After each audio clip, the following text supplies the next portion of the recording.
KPM. Assalamualaikum Cikgu Saiful. Waalaikumsalam Cikgu Fairuz. Nak ke mana ni Cikgu Saiful? Saya nak kat Bata kat sana kejap. Oh, kat Bata. Macam menarik itu. Jomlah kita buat sama-sama. Okey. Okey, jom. Cikgu saya jalan dulu.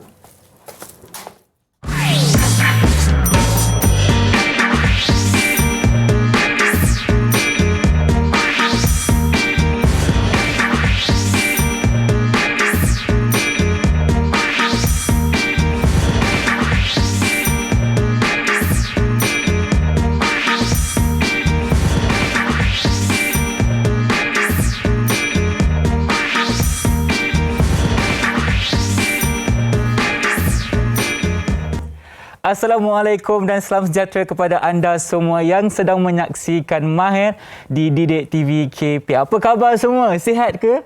Tak dengar lah kuat sikit. Okey. Kalau sihat bagus, teruskan semangat ini kerana hari ini tentunya kita akan belajar mengenai satu subjek yang menarik.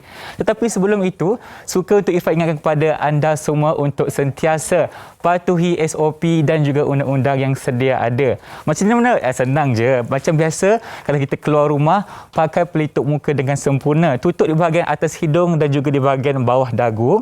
Dan apabila kita dah pegang pelbagai barangan yang kita tidak tahu sama ada bersih atau tidak, kita gunakan gel pembasmi kuman terlebih dahulu. Dan yang paling penting, jaga jarak fizikal sekurang-kurangnya berapa? 1 meter. Kalau lagi jauh, lagi bagus. Sebab apa? Kita tak nak bagi peluang kepada virus itu untuk mendekati diri kita. Baik, untuk hari ini, di jam pertama kita akan belajar mengenai subjek TVET. TVET itu apa? TVET itu ialah pendidikan dan latihan teknikal dan vocational dengan tajuknya Brickworks ataupun kerja bata. Dan tentunya hari ini kita bersama dengan dua guru yang akan bersama Irfan. Jom kita berkenalan dengan mereka. Assalamualaikum Cikgu, apa khabar? Selamat datang ke Mahir. Waalaikumsalam. Baik, kita kat sini kita ada Cikgu Saiful dan juga Cikgu Fairuz. Boleh tak Cikgu ceritakan sedikit Cikgu ni dari mana, berapa tahun pengalaman mengajar dan sebagainya? Silakan. Mungkin kita mulakan dengan Cikgu Saiful terlebih dahulu. Okey, Assalamualaikum. Terima kasih Cikgu Irfan. Okey, terima kasih. Nama saya Syaiful Nahabir Masaad. Saya daripada Kolej Vocational Ampangan. Saya dah mengajar sekarang dah 15 tahun. 15 tahun. 15 Okey, tahun. itu untuk Cikgu Syaiful. Bagaimana pula dengan Cikgu Fairuz kita di sebelah sana? Baik, Assalamualaikum warahmatullahi wabarakatuh. Saya Muhammad Fairuz bin Johari, merupakan tenaga pengajar di Kolej Vocational Ampangan Seremban dan telah pun mengajar selama 13 tahun. 13 tahun, 15 tahun dan 13 tahun. Okey, merupakan rakan sekerja atau bagaimana? Ya, betul, Rakan sekerja. Nampak tak? Mereka hari ini datang bersama-sama berganding bahu untuk mengajar kita cara-cara untuk kita melakukan kerja bata ini. Tapi terlebih dahulu kita nak jaga SOP. Irfan akan gunakan gel pembasmi kuman terlebih dahulu. Baik. Dan seterusnya kita akan bagi pula kepada guru kita. Silakan Cikgu. Okey, yang paling penting sekali kita jaga SOP dan kita bagi pula kepada Cikgu Fairuz. Kita nak dalam studio ni semua orang terhindar daripada penularan wabak COVID-19. Baik. Hari ini Cikgu Irfan cakap kita akan belajar mengenai kerja bata. Mungkin Cikgu ceritakan sedikit mengenai pengenalan tentang apa yang kita akan belajar hari ini. Dipersilakan. Okey, terima kasih Irfan. Okey, untuk kerja bata merupakan salah satu kursus yang ada dalam Sijil Vocational Malaysia. Baik. Yang untuk Kolej Vocational. Okey. Jadi secara tak langsung, pelajar perlu lulus dan kompeten untuk melayakkan diri pelajar, dapat Sijil Vocational Malaysia dan Sijil Kemahiran Malaysia. Okey, berapa tahun Cikgu mereka akan belajar di sekolah vocational sebenarnya? Okey, sebenarnya mereka akan belajar selama 2 tahun. Tapi untuk kerja bata hanya 1 semester sahaja. 1 semester. 17 minggu. Okey, baiklah. Dan itu merupakan cara-cara untuk adik kita belajar di sekolah vocational. Dan mungkin untuk hari ini Cikgu boleh ceritakan sedikit mengenai objektif tentang apa yang kita akan belajar. Okey Irfan, hari ini kita akan melihat, yang pertama kita akan melihat dan mempelajari tentang teori kerja bata. Yang kedua kita akan mempelajari dan melihat kaedah kerja bata yang betul. Dan yang ketiga kita akan belajar bagaimana kaedah untuk menyemak dan menguji ikatan bata berkenaan. Ikatan bata. Okey. Tentunya hari ini kita akan belajar lebih banyak lagi. Tapi Irfan nak tanya sikit. Apa yang Cikgu pakai dekat atas kepala itu sebenarnya? Topi apa tu? Kenapa warna putih bukan warna kuning? Silakan Cikgu. Okey, terima kasih. Okey, untuk topi ni sebenarnya dia adalah satu kepentingan semasa kita melakukan kerja amali.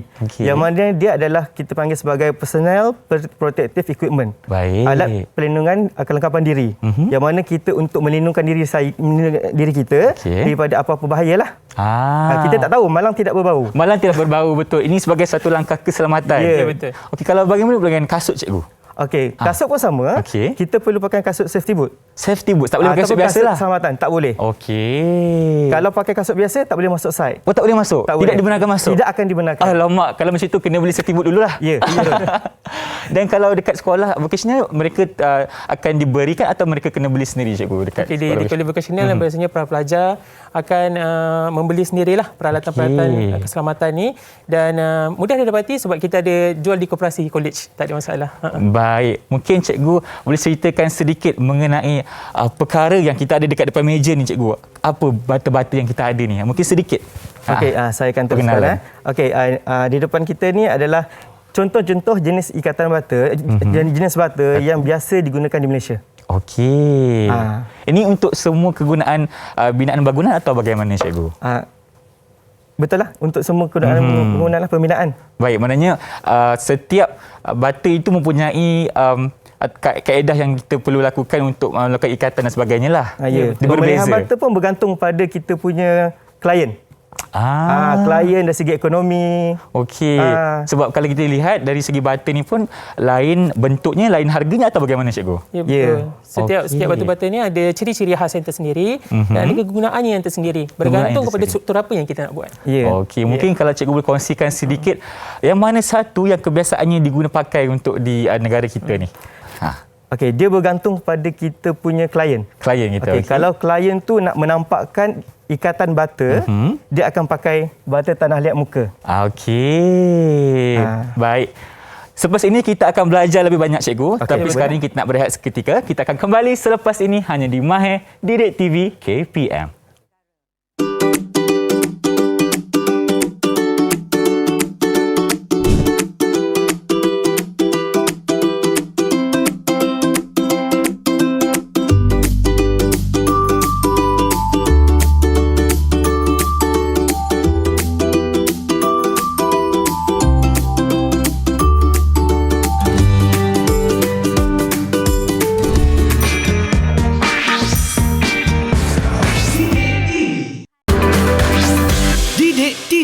KPM. Kembali bersama saya Irfan Syamil dan rancangan Mahir di Didik TV KPM. Tentunya kita sedang mempelajari ataupun berdiskusi mengenai subjek kerja bata, dan tentunya, cikgu, sekarang ni apa pula yang kita akan sentuh sebenarnya? Okey, untuk hari ini kita akan sentuh dari segi jenis-jenis bata. Jenis bata, kemudian baik. saiz bata, kemudian ikatan prinsip bata. Okey. Itu je lah. Dengan prinsip ikatan bata lah. Prinsip ikatan bata. Okey, mungkin sekarang kita teruskan dahulu dengan jenis-jenis bata yang terdapat di negara kita. Okey, terima kasih, Irfan. Okey, saya akan menerangkan mengenai jenis-jenis bata yang biasa kita gunakan. Okey, seperti yang awak dapat lihat, ada bata simen, ada bata tanah liat biasa, ada bata tanah liat muka, ada blok konkrit berongga, ada bata kekunci, dan ada blok ringan. Okey, ada 6 kesemuanya. Ada 6 lah. Okey, baik. Dan mungkin cikgu berceritakan sedikit dari segi ciri-ciri dan sebagainya. Okey, seperti yang kita dapat lihat, bata simen. Kalau kita perhatikan bata simen ni, kalau kita tengok, permukaannya agak kasar. Betul. Okey, ini merupakan bata yang paling murah. Paling murah? Paling murah. Okey. Bila permukaan tidak rata, tidak licin, jadi ia perlu dilepa. Perlu dilepa ataupun plaster lah, cikgu? Plaster lah. Okey. Bahasa Melayunya melepa lah. Melepa. Okey. Itu untuk bata simen. Kemudian, kita pergi kepada bata tanah liat biasa. Okey. Bata tanah liat biasa ni diperbuat daripada tanah liat lah. Tanah liat. Sebab nama pun bata tanah liat. Betul. Sama juga fungsi dia macam bata simen. Okey. Kita tengok permukaannya agak rata. Kasar. Sini pun kasar. Juga. Fungsinya sama juga. Kedua-dua belah permukaan perlu dilepa. Perlu dilepa. Okey. Dari segi kos, cikgu, tanah liat ni lagi mahal ke? Okey, ini murah sikit, ini mahal sikit. Mahal sikit. Okey, mahal sikit, tak banyak, 10 sen je. 10 sen je. Okey. 10 sen je. Baik. Okey, kita bagaimana yang ketiga? Yang tiga. Okey, seperti yang kita dapat lihat, permukaan bata licin. Betul. Sini licin juga. Licin ke? Kasar sikit, cikgu. Kasar. Okay. Jadi, permukaan yang licin ni bagi klien ataupun pengguna yang nak menampakkan struktur bata. Okey. Struktur ikatan. Faham? Okey, jadi biasanya permukaan di sini, permukaan licin ni, kita akan letak di sebelah luar. Di sebelah luar, maknanya bagi luar nampak rumah lah. Okey. Okey. Jadi untuk yang permukaan kasar, kita akan letak di dalam. Di dalam. Okey. Kemudian kita akan plaster lah. Plaster. Okey. Okey. Kalau bata ni kita letak di dalam macam tak sesuai pula kan? Betul. Nanti calar-calar kan? Okey. Saya nak tanya, kenapa dekat kita punya bata yang ini ada 3 lubang ni, cikgu? Okey, fungsi lubang ni adalah untuk menguatkan lagi struktur ikatan bata. Okey. Jadi mortar simen, dia akan meresap masuk dan akan menambahkan lagi kekuatan. Okey, maknanya lagi kuat lah. Lagi kuat lah. Baik. Okey. Itu untuk bata tanah liat muka. Okey. Yang Okey. seterusnya, cikgu? Dari segi harga pula dia mahal sikit. Mahal sikit lah. Mahal sikit. Okey, maknanya kita pergi dari murah ke mahal-mahal ni. Mahal. Okey. Okey. Baik. Okey, yang seterusnya adalah blok konkrit berongga. Kalau kita dapat lihat kat sini. Okey. Okey. Nampak macam berat tu, cikgu? Ni memang berat ni dan jarang orang pakai lah. Okey. Okey, dan dia murah sikit. Murah sikit. Berbanding ni. Okey. Kalau kita dapat lihat, dia sama juga fungsi dia macam bata tanah liat. Ada rongga-rongga. Ada rongga-rongga. Untuk mata simen masuk kan? Yes. Okey. Okey, untuk bata ni kita tak perlu lepaan yang tebal. Kenapa, cikgu? Sebab dia dah melekat. Kita pakai simen, dia akan berfungsi melekat je. Okey. Sebab dia lagi pun berat. Kalau kita letak simen pun dia akan mendapkan lagi. Faham. Dan ini dia kerja lebih cepat lah. Okey, sebab dia besar satu. Lagi cepatlah kita buat kerja. Betul, tak perlulah yang kecil-kecil ni tak kan? Kecil. Okey, selalunya kita pakai blok kokek berongga ni dekat bangunan macam mana, cikgu? Biasa rumah pun boleh. Rumah pun boleh? Rumah pun boleh. Tapi selalunya orang akan pilih yang mana untuk rumah, cikgu? Rumah itu bergantung pada klien lah. Okey, saya faham. Bergantung pada klien guna. Ikut kehendak mereka lah. Ya, berdasarkan bajet juga. Bajet juga, itu yang paling penting. Tak ada duit nak beli macam mana kan? Ya. Okey. Seterusnya adalah bata kekunci. Kalau kita tengok bata kekunci ni, kenapa dia ada atas ni? Apa tujuan dia? Kenapa Tujuan dia berfungsi pernah main Lego? Pernah, cikgu main Lego? Dia macam fungsi macam Lego. Okey. Kita susun, maksudnya kalau kita tengok bawah ada ruang. Faham? Faham. Kita akan sambung kan? Ya. Okay. Kita akan susun je. Susun. Tak perlu lepaan? Tak perlu lepaan. Okey. Kalau kita tengok permukaan dia pun licin. Betul. Sini pun licin. Dan dia tak akan nampak simen yang kita sambung. Tapi cikgu, saya pasti dari segi kos bagaimana? Kalau Ifan tengok, mahal ke murah? Mahal. Of course lah. Ini kita panggil sebagai juga bata IBS. Bata IBS blok IBS. Okey. Baik. Itu untuk yang kelima. Yang kelima, kita pergi yang terakhir. Terakhir ni, blok. Okey, untuk blok ringan. Okey, blok ringan dia adalah blok yang paling besar. Paling besar. Dan dia merupakan bata IBS lah, blok IBS. Okey. Sama juga dengan bata kunci. Bata kunci tu. Okey. Yang ini sama juga fungsi dengan konkrit berongga. Dia lagi cepat. Lagi cepat sebab dia besar. Ya. Okey. Kemudian dia agak ringan sikit. Agak ringan. Kalau kita tengok balik, blok konkrit berongga, saiz dia kecil. Betul. Ini besar kan? Ini lebih kurang sama berat. Lebih kurang sama berat. Okey, sebab dia ringan kan? Dia ringan, nama pun ringan. Nama pun ringan. Dari segi lepaan, cikgu macam mana? Okey, lepaan biasa dia tak pakai lepaan campur pasir. Okey, selepas tu dia pakai apa, cikgu? Dia pakai simen je. Pakai simen terus? Simen ni ada simen khas dia. Baik. Jadi dia akan lepa, dia akan coating je. Akan coating sahaja. Okey. Ada tak penerangan mengenai jenis bata ni, cikgu? Okey, jadi kita dah ketahui bata. Betul. Okey, biasanya dalam lukisan kita akan menggunakan dua jenis ukuran. Dua jenis ukuran, baik. Okey. Seperti kita dapat lihat, satu besar, satu kecil. Betul. Sedangkan bata adalah sama. Okey, kalau kita tengok, ukuran yang pertama ini adalah ukuran yang tidak termasuk kemas ikat. Tidak termasuk kemas ikat. Okey. 1025 adalah lebar dia. Panjanglah 215. Baik. Okey, tinggi dia adalah 65 mm. Okay, ini adalah tak termasuk lepaan. Tak termasuk lepaan. Kemas ikat. Kemas ikat. Okey. Kemudian kita pergi saiz bata yang kedua. Kalau kita tengok 112.5. Apa beza dia? Lagi besar, cikgu? Lagi besar. Berapa besar dia? 10 mm. 10 mm, betul. Okay, 10 mm itu adalah dia punya kemas ikat. Termasuk kemas ikat. Faham. Okay, kalau kita tengok sini 125. Okey. 225. 10 mm kan? Okey, sini tu adalah 75. Baik. Okey, dari segi bata ni, pengenalan dia biasanya kita akan panggil sini adalah sisi bata. Sisi bata. Dia punya panjang. Permukaan dia. Okey, permukaan dia. Permukaan dia sisi bata. Okey, kalau kita tengok sini adalah Kepala bata. Kepala bata. Okey, itu cara sebutan yang sebenar lah. Cara sebutan yang sebenar. Jadi kita yang dekat sekolah vocational tu pasti tahulah benda ni kan. Pasti tahu. Confirm tahu. Confirm tahu. Okey. Okey, kenapa tu? 1/4, 1/2 ni apa cikgu? Okey, yang ini adalah 1/4 daripada sisi. Okey. Okey, untuk warna biru 1/2 daripada sisi. Sisi, betul. Okey, untuk penerangan berlanjut akan diterangkanlah oleh Cikgu Fairul. Okey, kalau macam tu Cikgu Fairul silalah mulakan. Okey, seterusnya saya akan teruskan dengan prinsip ikatan bata. Okey. Prinsip ikatan bata ni merupakan susunannya perlulah berlekap dan disusun secara bertindih antara satu sama lain. Okey, baik. Jom kita lihat model yang ada pada tangan saya ni. Okey. Kalau kita tengok model yang pada tangan saya ini adalah contoh ikatan bata yang mematuhi prinsip ikatan bata yang betul. Di mana terdapat lekap setengah bata pada ikatannya.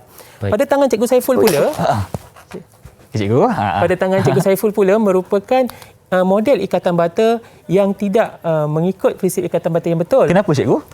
Di mana kalau Irfan perhatikan antara dalam susunan dia tidak terdapat lekap. Betul. Sambungannya lurus dan tegak sahaja. Dan Irfan, perkara ini perlu kita elakkan dalam melaksanakan kerja bata. Kenapa cikgu? Apa yang akan membahayakan? Okey, Irfan, cuba bayangkan kalau kita letakkan beban di atas dia.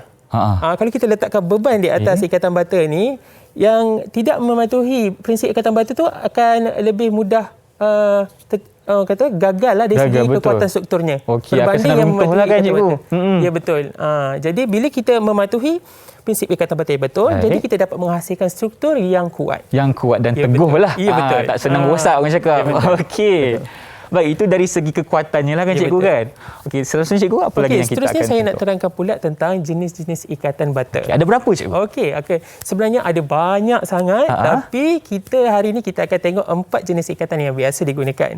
Okey, yang pertama adalah ikatan sisi bata, yang kedua adalah ikatan kepala bata, yang ketiga adalah ikatan Inggeris. Ikatan Inggeris dan yang keempat adalah ikatan Flemish. Okey. Agak-agaknya macam mana kita nak bezakan ikatan ni? Saya pula yang tanya. Saya pun boleh tengok sekali pandang macam sama. Tapi bukan dia lah. Bukan dia. Okey, cikgu boleh terangkan? Baik, untuk pengetahuan semua, setiap jenis ikatan ni dia mempunyai beza dari segi susunannya. Kalau kita perhatikan pada carta ni, kalau kita tengok, untuk ikatan sisi bata, dia hanya memperlihatkan bahagian sisi bata sahaja. Seperti mana yang Cikgu Saiful dah terangkan tadi.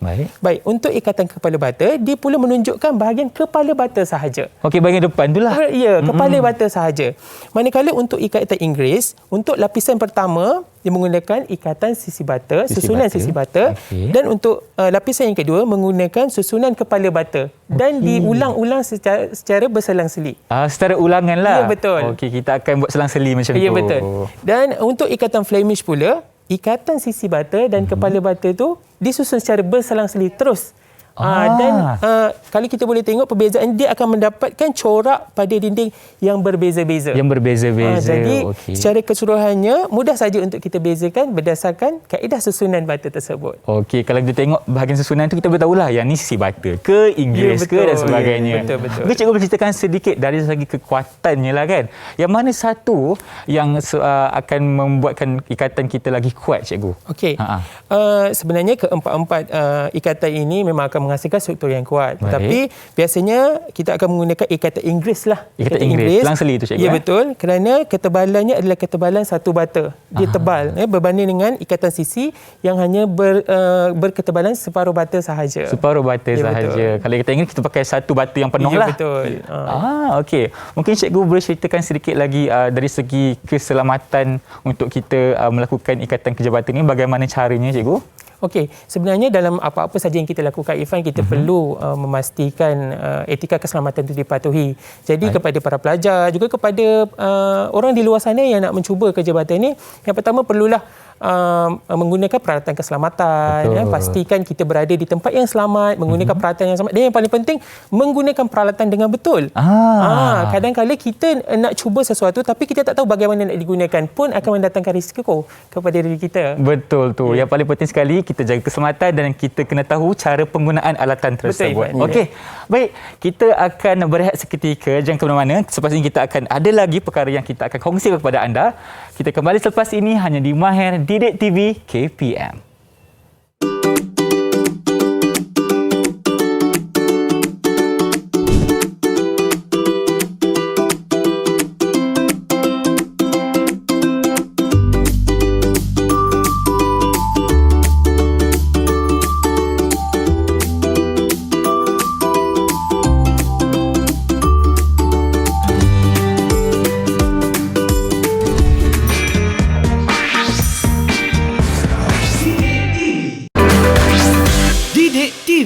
KPM. Baik, kembali bersama saya Irfan Syam dan rancangan Mahir di Didik TV KPM. Nampaknya cikgu-cikgu kita dah bersedia, cikgu. Kita nak buat apa sebenarnya sekarang ni? Okey, kita akan terus buat amali lah. Buat Bila amali? kita dah tahu, Okey. kita terus buat amali. Baik, silakan cikgu. Okey, terima kasih Irfan. Okey, sebelum kita buat amali, kita kena tahu dulu apa kegunaan setiap alatan. Okey, pertama di tangan saya ni adalah tolok ketinggian. Tolok di mana ketinggian. dia adalah untuk menguji ketinggian tembok. Okey. Okey, kemudian adalah arah spirit. Ini apa untuk apa, cikgu? Irfan rasa untuk apa? Untuk apa, cikgu? Untuk apa? Kenapa dia ada bubble? Kenapa untuk menguji ada gelembung udara ke sebagainya? Okey, saya akan terangkan. Okey, ini silakan. adalah untuk menguji ketegakan yang mana gelembung air di sini mesti berada di tengah-tengah. Kemudian kerataan. Kerataan. Kerataan. Gelembung air mesti di tengah. Okey. So kita kemudian adalah sudip. Sudip. Okey. Sudip. Sudip ni macam biasalah untuk kita ratakan. Bukan sudip yang masak tu. Jangan. Jangan nanti mak marah nanti. Ya, betul. Okey. So kita boleh terus. Silakan, cikgu. Okey. Apakah langkah-langkahnya? Kita nak buat apa ni? Apa konsepnya, cikgu, sekarang ni? Okey, konsep dia apa perkara pertama sekali adalah kita kena buat merancang tanda. Merancang tanda. Okey. Baik. Bila merancang tanda, kita perlu susun mengikut bata ikatan bata yang kita nakkan. Okey, untuk hari ini kita gunakan bata tanda liat muka, cikgu. Yes, betul. Okey. Susun terlebih dahulu. Seperti yang kita dapat lihat, bahagian hadapan adalah bahagian yang perlu diplaster ataupun tidak.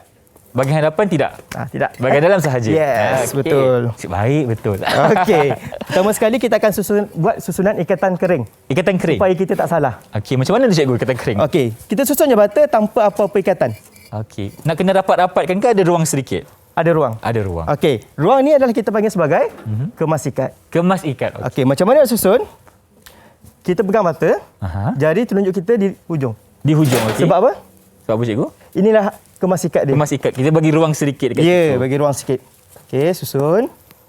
Susun. Okey. Susun. Baik. Okey, kemudian kita akan ambil tolok. Supaya dia selari, sejajar. Sejajar. Maksudnya tak ada yang sengit-sengit lah. Tak ada yang sengit lah. Okey. Sebab bata muka mana boleh sengit-sengit. Betul. Nanti buruk pula rupanya. Ya, betul. Okey. So kita akan teruskan dengan mengikat lah. Mengikat. Okey. Okey, pertama sekali kita akan buat lapisan pertama. Cikgu, itu bancuhan apa sebenarnya, cikgu? Okey, kalau kita tengok sini, ini adalah bancuhan kita panggil sebagai mortar kapur. Mortar kapur. Okey. Dia adalah campuran pasir halus dengan kapur. Kapur. Okey. Cara untuk kita menyediakan, cikgu, adakah kita gaul sahaja dan bagaimana? Dari segi nisbahnya ke? Okey, penyediaannya kita hanya bancuhkan antara pasir dan juga kapur. Baik. Okey, dan kita bancuh dan kita tambah air lah dalamnya. Okey, baiklah. Okey, dan seterusnya, cikgu? Okey. Yang seterusnya adalah kita perlu menerap bata lah. Kita akan mula daripada hujung. Okey. Kemudian kita letak mortar.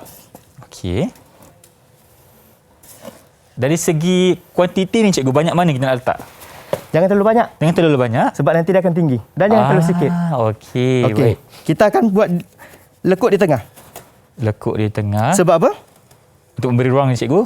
Okey. Bata kita. Kalau kita buat rata, untuk kita mendapatkan ketinggian sebenar, susah. Susah, okey. Jadi kita akan buat ruang di tengah. Ruang di tengah, Okey, baik. kita akan letak.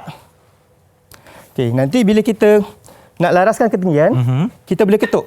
Kalau kita tengok, dia akan nampak semen dia akan terkeluar. Akan terkeluar. Okey. Okey, kemudian bila dah ni, kita akan uji dulu. Uji dia punya dulu, aras dia. Kalau bubble di tengah, Bubble di tengah, maknanya? luruslah. Luruslah. Okey. Sama tak? Kalau bubble di tepi kan, kita akan kena ni lah. Ketuk.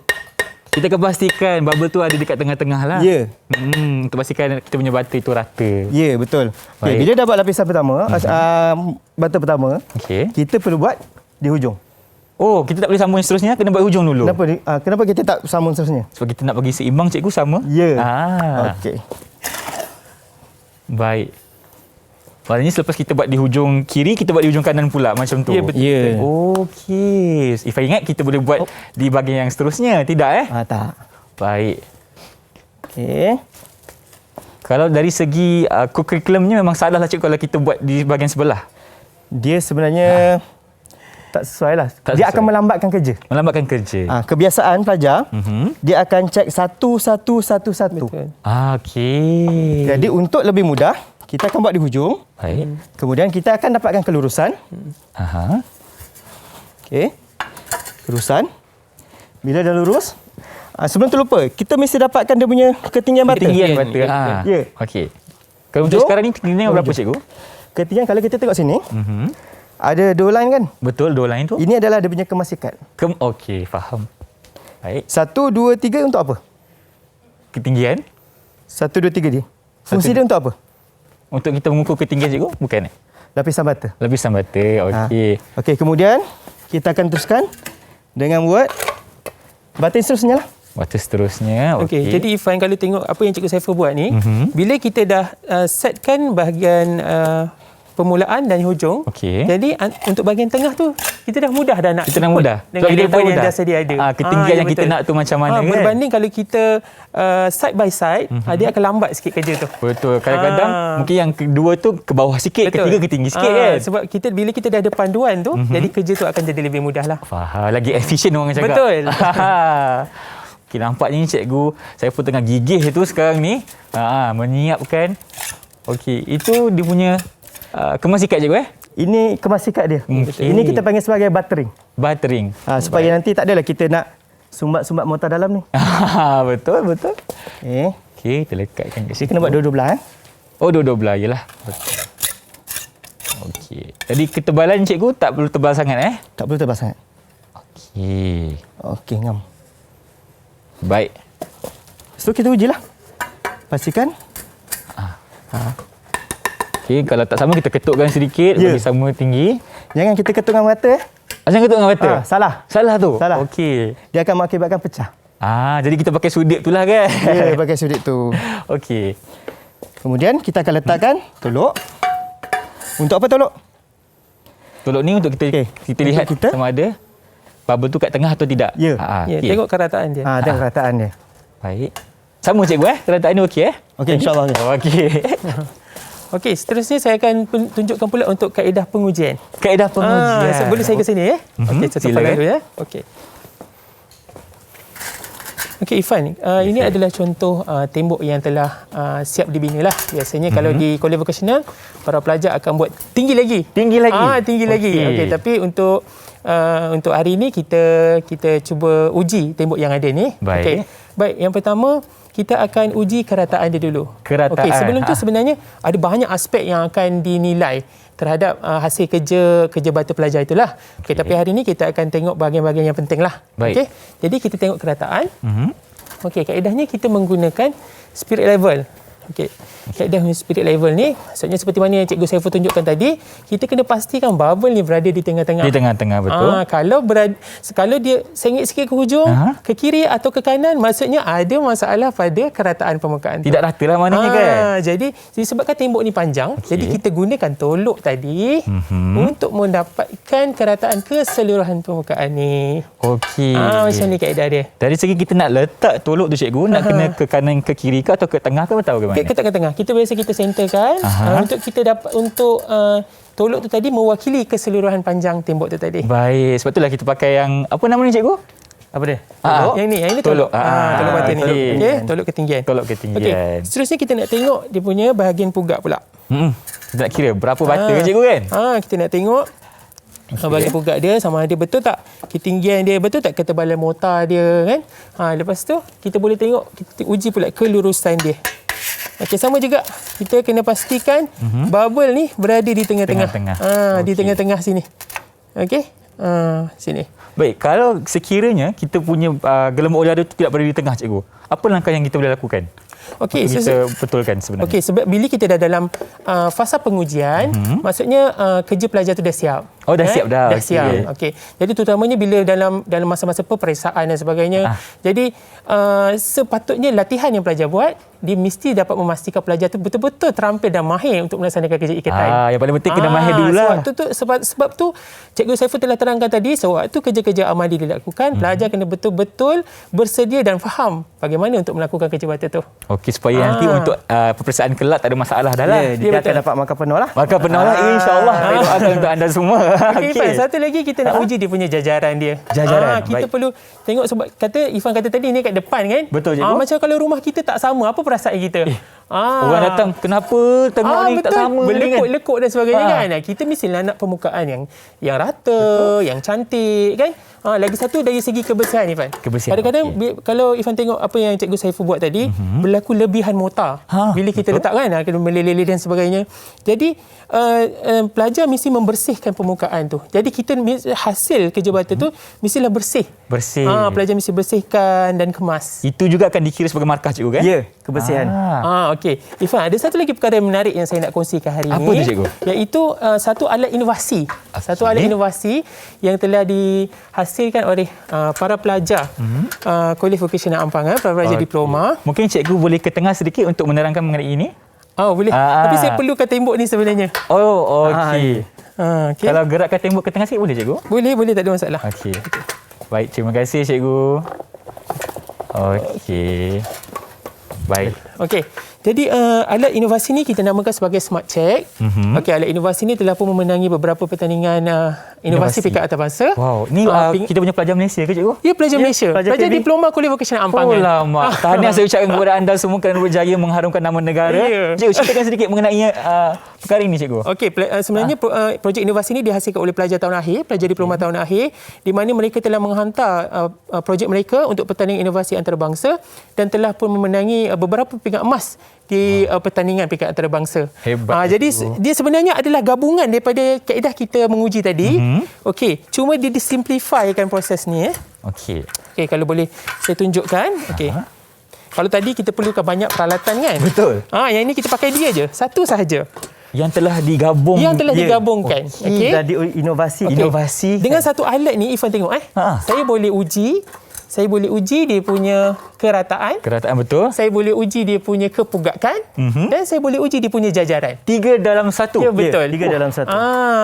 Inovasi ni juga disediakan sekali dengan QR code dia supaya sewaktu cikgu tu menanda dia boleh key dekat telefon. Terus masuk dekat telefon sahaja. Tak perlu kita kata paperless lah sekarang ni kan. Macam tu.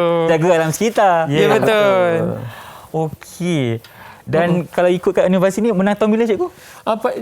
Projek ini dihasilkan pada tahun 2020 dan kita dapat peringkat emas pada tahun 2020 lah. Okey. Dan tentunya hasil daripada kemenangan itu datang daripada cikgu-cikgu kita lah. Kita memberikan nasihat lah dan bimbingan kepada pelajar kita. Baik. Okey. Dan apa lagi, Cikgu, mengenai pengujian ni, Cikgu? Ke ada video yang kita nak saksikan? Kita pun ada video untuk kita kongsikan dengan Ifan. Ya, betul. Okey, kalau macam itu, jom sama-sama kita saksikan terlebih dahulu video itu. Roll it.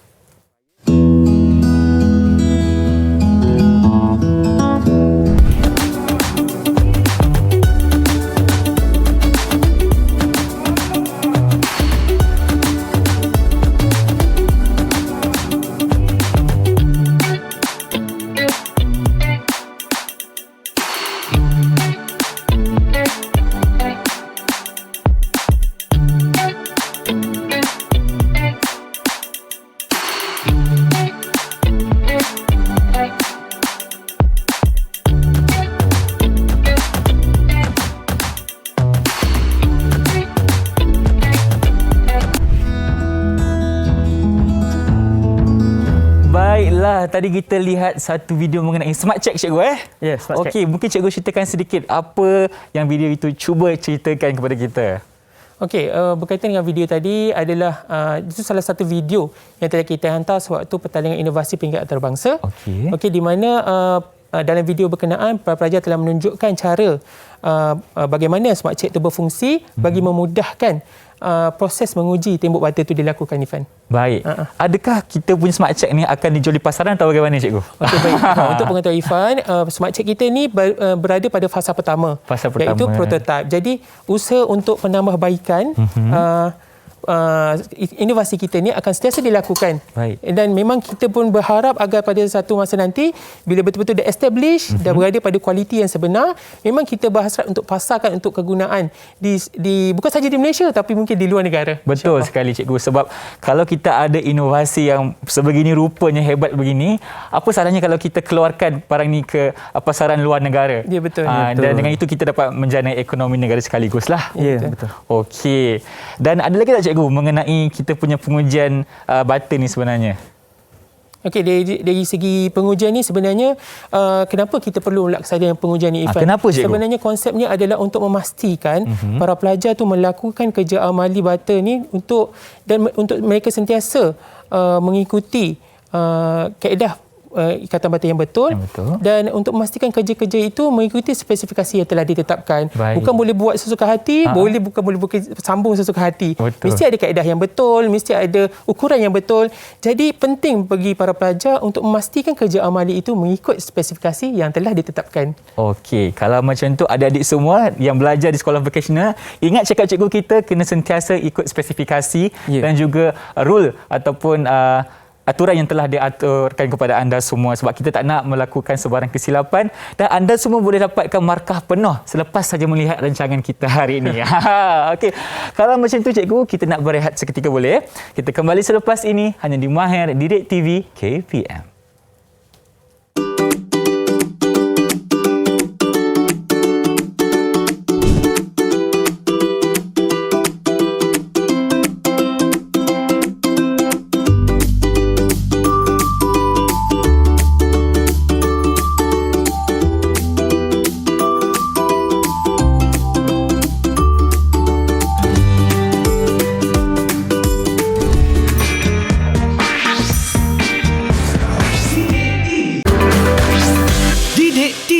KPM. Masih bersama saya Irfan Syamil dalam rancangan Mahir di Didik TV KPM. Kita sudah sampai di segmen terakhir, di mana dekat sini kita akan cuba ceritakan ataupun diskusi dengan anda mengenai sedikit rumusan ataupun perkara yang belum disentuh lagi. Tapi cikgu Irfan nak tanya sedikitlah dari segi aspek keselamatan. Mungkin cikgu boleh ceritakan sedikit bagaimana caranya? Okey, dari segi aspek keselamatan, apa-apa kerja dalam pembinaan, pertama sekali sebelum kita masuki tapak bina, pertama sekali kena ada kad hijau. Kad hijau tu apa cikgu? Kad hijau ni adalah kad keselamatan yang dikeluarkan oleh CIDB. Okey, setiap personel ataupun individu sebelum masuk site, dia kena ada kad hijau itu. Kad hijau tu kita perlu mohon ke atau bagaimana? Kita akan mohon. Baik. Kita akan mohon. Dia ada beberapa tempoh lah. Dia kena renew setiap tahun ataupun kita boleh renew 5 tahun sekali. Dia macam lesen. Macam lesen lah untuk masuk ke site macam tu. Kalau tak ada, tak boleh masuk lah. Tak boleh masuk. Tidak akan dibenarkan. Tidak akan dibenarkan. Dan dia akan salah di sisi undang-undang. Boleh dikenakan tindakan undang-undang lah. Okey, baik, itu untuk dari segi kad hijau. Seterusnya cikgu, ada tak kad warna lain ke apa ke? Tak ada rasanya kad lain. Kad tu je. Kemudian dari segi persediaan diri lah. Persediaan diri. Okey. Bagaimana ni? Bajunya, bajunya yang sesuai. Baju bagaimana cikgu? Baju kalau yang perempuan takkanlah pakai baju kurung kan? Jangan. Jangan. Susah nanti. Betul. Okey, pakai yang sesuai lah. T-shirt ataupun seluar. Seluar yang sesuai lah. Kita tak ada baju yang special untuk kita sebenarnya lakukan dalam pembinaan ni tak ada, kita hanya pakai t-shirt sahajalah ataupun baju bengkel. Kita akan pastikan kalau di Kuala Vocational kita ada sediakan baju bengkel lah. Baju bengkel. Baju bengkel tu dia ada banyak poket. Betul. Macam baju kemeja lah, tapi kain dia lebih berkualiti ataupun lebih tebal sesuai sikit untuk amali lah. Tebal. Lagi keras sedikit lah kan. Tidak senang terkoyak dan sebagainya. Ya, betul. Okey, itu dari segi baju. Seluar cikgu sama juga ke? Seluar pun sama juga. Kita tak boleh pakai seluar track. Kita tak boleh pakai seluar slack. Sebab apa tak boleh pakai? Kalau pakai terkoyak nanti cikgu, bahaya. Kita tengok kan, benda nipis. Benda nipis, betul. Jadi kita nak buat kerja berat. Jadi tak sesuai lah. Nanti boleh mencederakan kita pula. Ya, itu yang penting tu. Okey, dari segi kasut cikgu, adakah kasut Irfan yang pakai sekarang ni, kasut formal ni, boleh kita gunakan untuk pergi ke site cikgu? Okey, kalau macam saya jaga site, saya akan takkan benarkan. Alah, kenapa tak boleh masuk cikgu? Salah. Ini untuk mengajar boleh lah. Okay. Mengajar teori di bengkel, di kelas lah. Kalau masuk di bengkel, even kalau kita mengajar sendiri pun, menggunakan amali, kita akan pastikan pelajar perlu pakai kasut keselamatan. Kasut keselamatan. Kalau kita lihat dia punya kulitnya lagi tebal, lagi tinggi. Sebab kalau kita tengok di hujung, dia keras. Keras betul. Kalau bata jatuh ke, kayu jatuh ke dekat kaki kita, tak cedera Tak cedera lah. Lagi selamat. Sebab tu pentingnya kena pakai word keselamatan ni. Okey. Dari segi sarung tangan, boleh tak kita nak pakai sarung tangan yang doktor-doktor pakai tu, cikgu? Kalau kita sendiri tahu kan benda tu bergetah. Betul. Okey, jadi benda tu dia akan mengakibatkan peluh. Okey. Jadi tak sesuai lah. Nanti kita tak akan selesa.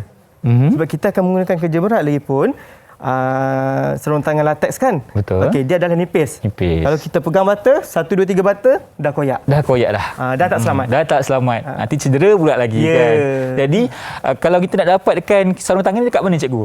Ini sarung tangan mana-mana pun ada. Dekat kedai-kedai pun ada kan? Kedai pun ada, tapi kena pilih sarung tangan yang sesuai lah. Yang sesuai. Okey. Bagaimana pula dengan dekat atas kepala cikgu tu? Topik keselamatan tu, cikgu. Kalau yang ini, kalau pergi site, nak masuk site, memang tak boleh. Tak boleh juga. Alamak. Tak boleh. Okey. Kena ada safety boots, Safety boots, safety helmet. safety helmet. Okay. Kalau dekat tapak bina, mana ada bangunan yang tinggi beberapa tingkat kan? Betul. Kita tak tahu apa yang akan jatuh. Okey. Sebab kata pepatah malam tidak berbau. Malam tak berbau. Ya. Kalau kita boleh bau, kita akan lari. Ya. Tapi kita tak boleh bau malam tu. Okey.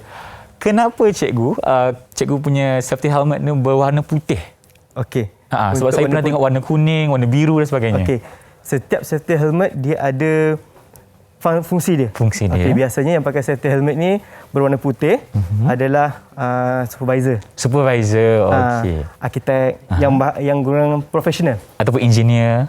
Ya. Okey. Kalau pakai topi kuning biasanya adalah untuk pekerja. Pekerja. Ataupun buruh lah kan. Buruh. Okey, ada buruh mahir, ada buruh am, buruh kasar. buruh kasar. Okey. Mesti pakai safety helmet. Maknanya kita boleh kena pasti dia punya status berdasarkan safety helmet yang dia pakai itulah. Ya. Kalau kita tak pakai, kalau kita masuk site juga, kalau ada pegawai datang, cek dia ada satu badan yang dia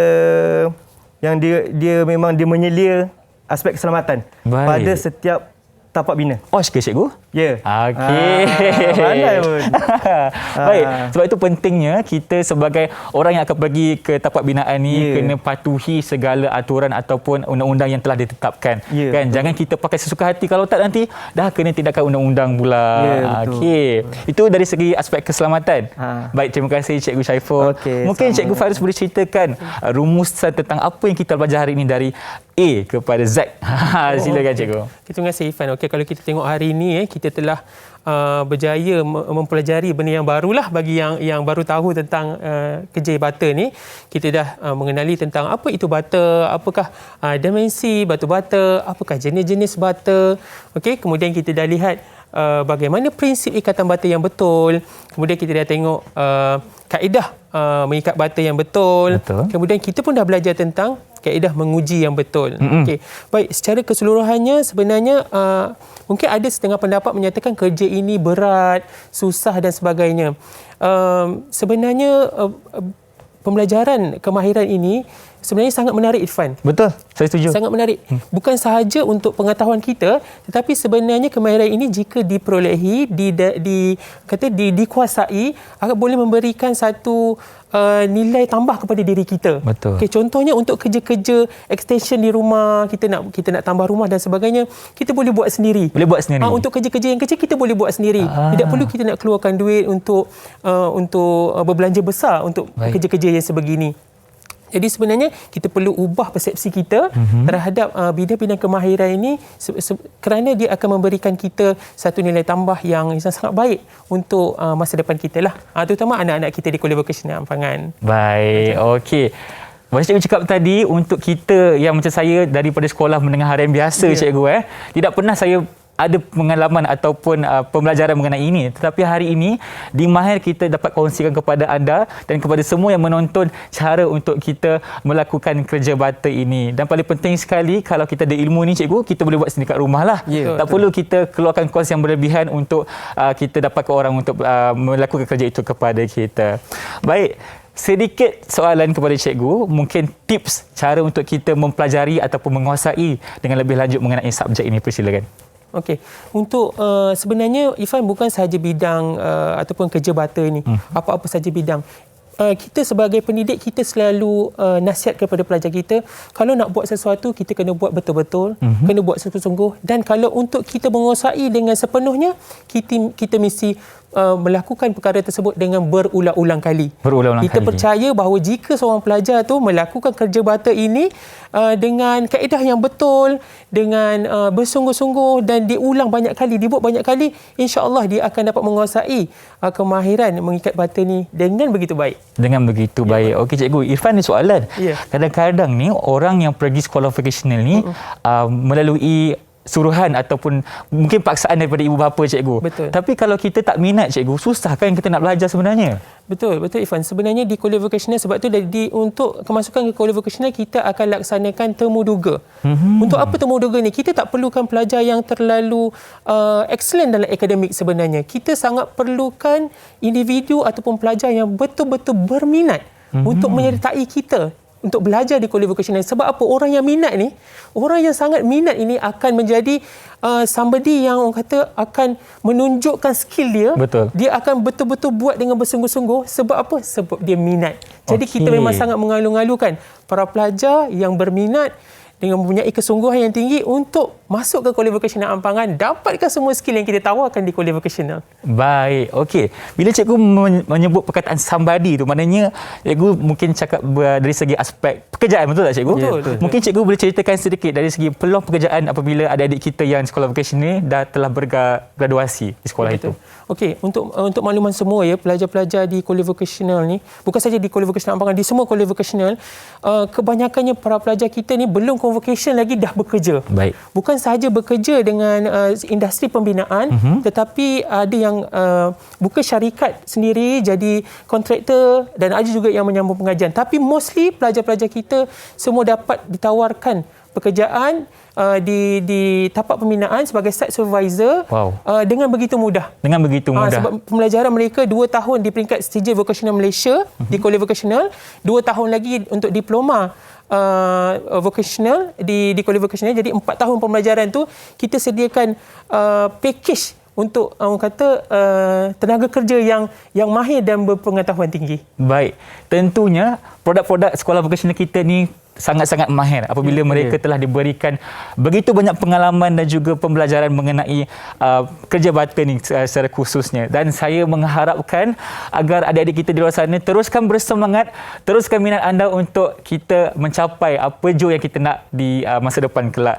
Dan dengan itu cikgu, terima kasih banyak-banyak cikgu Syaiful dan juga cikgu Fairuz kerana bersama saya hari ini di rancangan Mahir Didik TV KPM berkongsi dengan kita, berdiskusi mengenai kerja bata yang tentunya akan menjamin masa depan. InsyaAllah kita doakan kepada anda semua. Kalau macam tu cikgu, kita akan kembali di rancangan Mahir selepas ini, mungkin dengan hos yang lain pula ataupun subjek yang lain pula, dan kita akan berjumpa lagi. Assalamualaikum dan bye-bye. Terima kasih cikgu. Terima kasih banyak. Terima kasih.